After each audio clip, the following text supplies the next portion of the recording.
Congklak bisa dibilang sebagai board game atau permainan papan tradisional. Papannya sudah dimodifikasi sedemikian rupa sehingga memiliki 16 lubang sebagai wadah. Terdapat 7 lubang di masing-masing sisi dan 1 lubang di kedua ujung papan. Selain papan permainannya, benda lain yang digunakan dalam permainan ini adalah 98 biji-bijian atau kerikil. Kedua pemain nantinya akan mulai memindahkan biji-biji dari satu lubang ke lubang yang lainnya. Pada tahun 1983, sebuah bidak congklak ditemukan di sebuah situs Panjunan, Banten. Situs tersebut dahulunya diketahui sebagai pabrik tembikar, di mana bidak congklak terbuat dari tanah liat. Saat ini, benda bersejarah tersebut disimpan di Museum Nasional Indonesia. Istilah batu dakon bukan hanya digunakan untuk permainan dakon atau congklak saja, akan tetapi terdapat sebuah temuan dari zaman megalitikum yang dinamai batu dakon. Ini karena bentuknya memang mirip dengan bidak yang digunakan bermain dakon.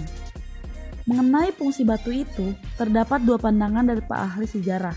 Pertama, kemungkinan lubang-lubang di batu tersebut digunakan untuk wajah sesajen.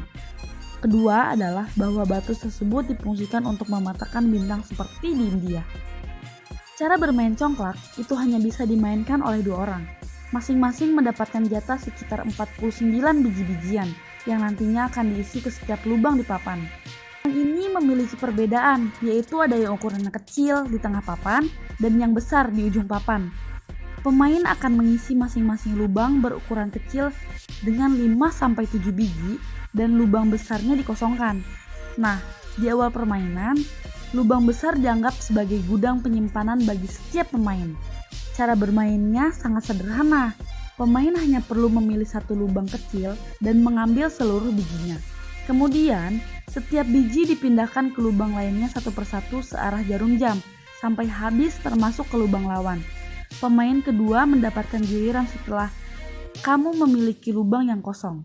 Nah, aturan penting lainnya adalah tidak boleh mengisi biji ke lubang besar milik pemain lainnya. Tapi, jika melewati lubang sendiri dan masih ada biji tersisa di tangan, maka semuanya diletakkan di sana.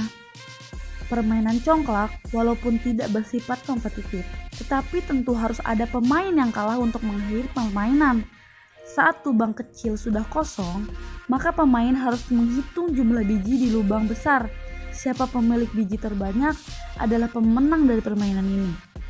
Akhir permainan menggambarkan suatu sifat di mana orang yang menuai kebaikan pasti akan sukses. Itu termasuk usaha untuk menabung dan memikirkan strategi yang baik. Nah, tahu gak sih, permainan congklak ini mengandung filosofi?